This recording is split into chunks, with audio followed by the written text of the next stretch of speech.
आचार विचारांचंही सौंदर्य खुलवणार, सुंदर मी होणार. श्रोतेहो नमस्कार. तन मन आणि आचार विचारांचं सौंदर्य खुलवणारा आपला कार्यक्रम सुंदर मी होणार या कार्यक्रमात मी मृणाल आणि मी विद्या आपलं मनपूर्वक स्वागत करतोय. आणि श्रोतेहो आपल्यासोबत आहेत त्वचारोगतज्ञ डॉक्टर स्मिता चाकोते. मॅडम आपलंही कार्यक्रमात मनपूर्वक स्वागत. नमस्कार मॅडम. गेल्या भागापासून आपण सनस्क्रीन विषयी बोलतोय आणि सनस्क्रीन म्हणजे काय, त्याचे प्रकार वगैरे या सगळ्याची माहिती घेण्याची उत्सुकता आहेच आहे आम्हाला पण आणि आपल्या श्रोत्यांना पण आहेच. पण गेल्या भागात आपण विचारलं होतं की सनस्क्रीन कुणी वापरावं, कुठल्या प्रकारचं वापरावं, हो यासारखे प्रश्न आपल्या सगळ्यांच्याच मनामध्ये आमच्या निर्माण झालेले आहेत. तेव्हा त्याची उत्तरं जाणून घेऊया आता. हो, आणि एक सर्वसामान्य असं सांगितलं होतं तुम्ही की कॅलामिन लोशन तरी वापरा. पण त्यात अजून पुढे काय त्वचेनुसार किंवा अजून काय प्रकार आहेत सनस्क्रीनचे, काय सांगाल? पण त्याआधी आम्हाला जाणून घ्यायचं की सनस्क्रीन रोज वापरावं का, म्हणजे तुम्ही जे कॅलामाइन लोशन म्हणालात ते रोज लावावं का आणि ते कोणी लावावं? 365 दिवस सनस्क्रीन वापरायचं आहे. पावसाळा असो हिवाळा असो, सनस्क्रीन हा रोज वापरायचा आहेच. हा पहिला. सनस्क्रीन किती वेळा वापरायचा? सकाळी 9 वाजता, दुपारी 12 वाजता, संध्याकाळी 3 वाजता. बर, म्हणजे 365 दिवस 3 वेळा सनस्क्रीन वापरायचा आहे. बरं, सकाळी 9, दुपारी 12 आणि परत दुपारी 3 वाजता. बरोबर. हा. तर सनस्क्रीन कुठे कुठे लावायचा? चेहऱ्याला, मानेला, हाताला, पायाला, जे भाग आपले सूर्यकिरणाच्या संपर्कात येतात त्या भागावर सनस्क्रीन लावणं गरजेचं आहे. तर मागच्या भागात आपण बोललोच होतो की कपड्यामुळे सनस्क्रीन इफेक्ट असतो. तर साधारणपणे एखाद्या पुरुषाचा टी शर्ट जो असतो जाडवाला, तर त्याचा SPF असतो 10 ते 15. म्हणजे कपड्याचा सुद्धा सनस्क्रीन इफेक्ट असतो. बर. तर शक्यतो आपण कॉटनचे कपडे जाड वोवन जरी वापरले तर सनस्क्रीन इफेक्ट चांगला असतो. आता जेव्हा आपण सनस्क्रीन घेतो, मागच्या वेळेस आपण बोललो की त्वचारोग तज्ञांच्या सल्ल्याने घ्या. मग ही का म्हणाले मी असं? कारण सनस्क्रीन आपण विकत घेतो तेव्हा काही गोष्टी आपल्याला जाणून घ्यायच्या असतात. सनस्क्रीन मध्ये एक असतो SPF, म्हणजे त्याला आपण म्हणतो सन प्रोटेक्शन फॅक्टर. हा सन प्रोटेक्शन फॅक्टर सनस्क्रीन मध्ये 2 पासून 60-90 पर्यंत सनस्क्रीन वेगवेगळे असतात. म्हणजे SPF 2 पासून SPF 70-80 पर्यंत असतात. आता आपल्याला कुठला हवा आहे? साधारणपणे भारतात जो आपण वापरतो, आपला जो SPF आपण घ्यायचा आहे 30 ते 50 एवढा सनस्क्रीन इफेक्ट असेल, SPF असेल, तो सफिशियंट आहे किंवा करेक्ट आहे. सनस्क्रीनच्या त्या बॉटलवर तसा उल्लेख असतो. हो, ते पाहूनच आपण SPF चा उल्लेख असतो. हे पहिला पॉइंट सनस्क्रीन विकत घेताना पाहायचं. पण त्यात पण प्रकार असू शकतात का? कारण प्रत्येकाची त्वचा वेगळी आहे, आपण म्हणालो तसं. कोणाची कोरडी आहे, कोणाची तैली आहे, कोणाची मिश्र आहे, त्यानुसार पुन्हा बदल होतो का? बरोबर.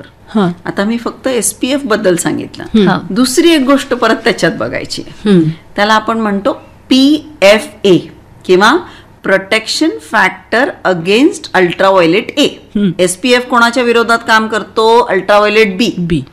बर्न, त्वचा बर्न होण्यापासून प्रिव्हेंट होतं. पण आपण भारतीय वंशजाची त्वचा सावळी असते, आपल्याला काय होतो? आपण काळे पडतो, आपली टॅन होते. त्यामुळे अल्ट्राव्हायोलेट A च्या अगेन्स्ट असलेला सनस्क्रीन आपल्याला जास्ती मुख्यत्वाने गरजेचा असतो. त्यामुळे आपण पुढचा पॉइंट जेव्हा सनस्क्रीन घेतो तर त्याच्यात बघायचं PFA, ज्याला स्टार रेटिंग असतात. तर ती स्टार रेटिंग 2 ते 4 असते.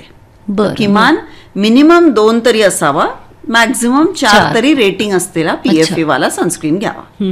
आता ह्या सगळ्या गोष्टी कदाचित तुम्ही ओव्हर द काउंटर कुठल्या तरी दुकानात जाऊन तुम्ही बघून घ्याल.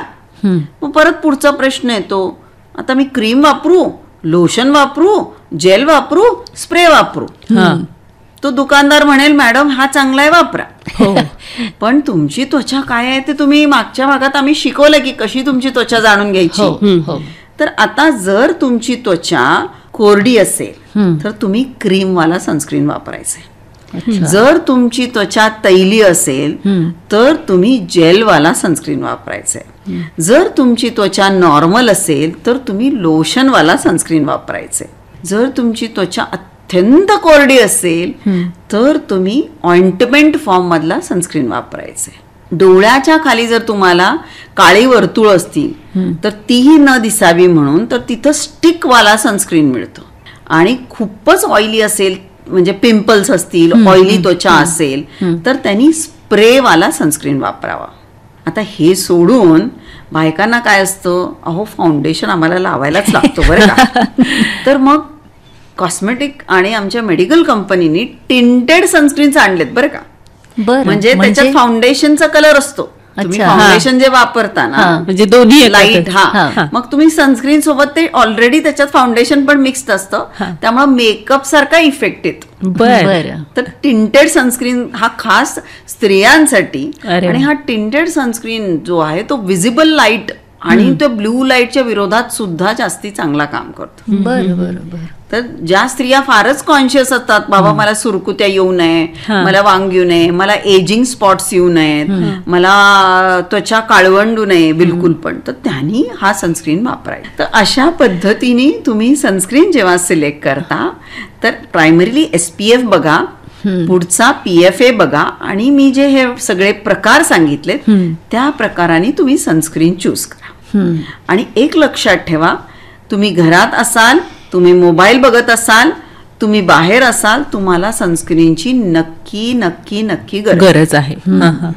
आता हे सगळं आपण बाहेरील सनस्क्रीन बद्दल बोललो. हो, लहान मुलं आणि वयोवृद्ध यांनी पण सनस्क्रीन वापरावं का? कारण लहान मुलांची त्वचा ऑलरेडी खूप मॉइश्चरायझर त्यांना नॅचरली अजून असतंच त्यांच्या त्वचेमध्ये. बरोबर. तर लहान मुलांना आणि वयोवृद्ध व्यक्तींना कॅलामिन लोशन हा सर्वात सेफ आहे. पण लहानांना गरजेचं आहे? गरजेचं नाही. जर तुम्ही कुठेतरी बाहेर सीशोरवर जात असाल, खूप उन्हात घेऊन फिरणार असाल बाळाला, तर तुम्ही लावू शकता. कारण बाळाची त्वचा मग परत त्याला आग होऊ शकते, लाल होऊ शकते, टॅनचा प्रश्न येत नाही पण नाजूक असते. जर खूप वेळ तुम्ही उन्हात फिरणार असाल, तुम्ही हॉलिडेला जाणार असाल, गोव्याला वगैरे जाणार असाल, तर नक्कीच लावा. आणि वयोवृद्ध व्यक्तीला सुद्धा जर तुम्ही बाहेर उन्हात खूप वेळ घेऊन फिरणार असाल तर लावा, नाहीतर खरंच गरजेचं नाही. लहान मुलांना पण साधारण कोणत्या वयापासून लावलं तर चालेल? तुम्ही 6 महिन्याच्या बाळावर पासून लावू शकता कॅलामिन लोशन. केमिकल सनस्क्रीन आम्ही लहान बाळांना लावण्यास परमिशन देत नाही. पुढचा प्रश्न बऱ्याच स्त्रियांचा मला असतो, मॅडम मी पहिला मॉइश्चरायझर लावू की फाउंडेशन लावू की सनस्क्रीन लावू? हा प्रश्न पण असतो स्त्रियांचा. बरोबर. तर मग आम्ही सांगतो की पहिला तुम्ही आंघोळ झाल्या किंवा तुम्ही बाहेर निघत असाल तेव्हा पहिला मॉइश्चरायझर लावा, त्यावर सनस्क्रीन लावा. आता सनस्क्रीनचा ऍक्शन जो केमिकल सनस्क्रीन असतो ना, तो किमान 20 मिनिट लागतात बरं का त्याला काम करायला. तर लगेच आपण आता लावलो सनस्क्रीन आणि बाहेर निघालो तर ते काम करत नाही. म्हणजे 15 ते 20 मिनिट लागतं ते काम करण्यासाठी. त्यामुळं तुम्ही सनस्क्रीन किमान 15 मिनिट अगोदर लावायचं चेहऱ्याला, आणि मग त्यानंतर तुम्हाला हवा तो मेकअप करा आणि मग बाहेर निघा. सनस्क्रीनचं केमिकल सनस्क्रीनचा ऍक्शन स्टार्ट होण्यास किमान 15 ते 20 मिनिट लागतात. आणि पहिला तुम्ही मॉइश्चरायझर लावा, मग त्यानंतर तुम्ही सनस्क्रीन लावा. पण हे सगळं आहे वरून आपण लावतो, पण आहारात पण काही आहेत का की ज्याने आपल्याला याच्यापासून सुटका मिळेल थोडीफार? त्याला आम्ही सिस्टमिक सनस्क्रीन म्हणतो, जो आपण क्लासिफिकेशन मध्ये बघितला होता की ऑर्गॅनिक, इनऑर्गॅनिक आणि सिस्टमिक. आता सिस्टमिक सनस्क्रीन म्हणजे काय? सिस्टमिक सनस्क्रीन म्हणजे व्हिटॅमिन C आपण जो आवळ्यामध्ये घेतो, लिंबू सरबत घेतो, आपण आहारात आपण आपल्या या विषयात बोललोच होतो. तर व्हिटॅमिन C साधारणपणे 1000 mg घेतल्याने सिस्टमिक सनस्क्रीन येतो. व्हिटॅमिन E 400 mg घेतल्याने सिस्टमिक सनस्क्रीन सारखं काम करतो. त्याच्या व्यतिरिक्त काही नवीन मॉलिक्युल्स निघालेत ज्याला आपण म्हणतो पॉलिपोडियम ल्युकोटोमस.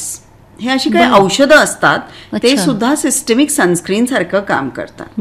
आता तुम्ही ग्रीन टी घेता, तो सुद्धा अँटीऑक्सिडंट सारखं काम करतो. आता मार्केटमध्ये किंवा डॉक्टरांकडे ग्लुटाथायॉन हा सुद्धा प्रोडक्ट फार फेमस झालेला आहे. तरुण वयात ते मुलं आम्हाला येऊन विचारतात, मॅडम ग्लुटाथायॉन म्हणजे काय?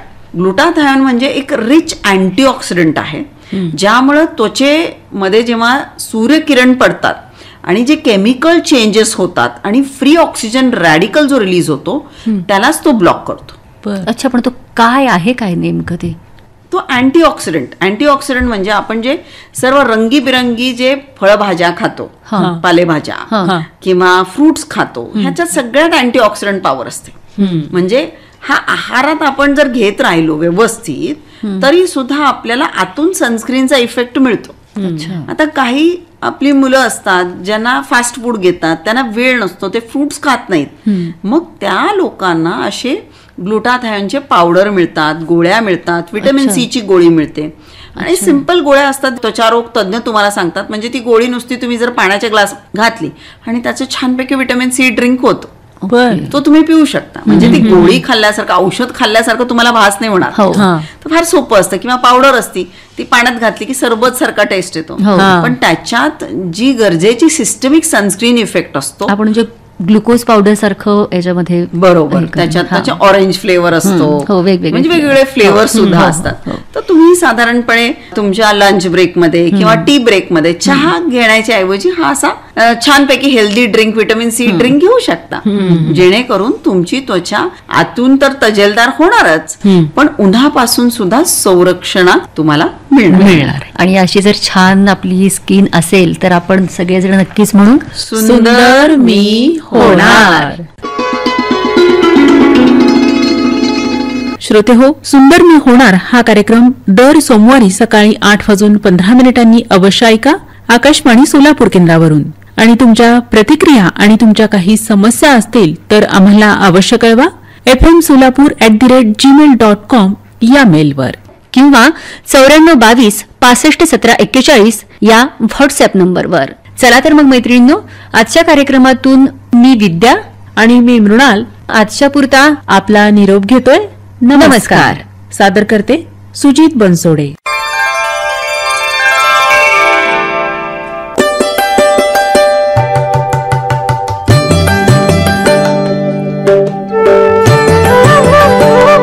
तन, मन आणि आचार विचारांचंही सौंदर्य खुलवणार सुंदर मी होणार.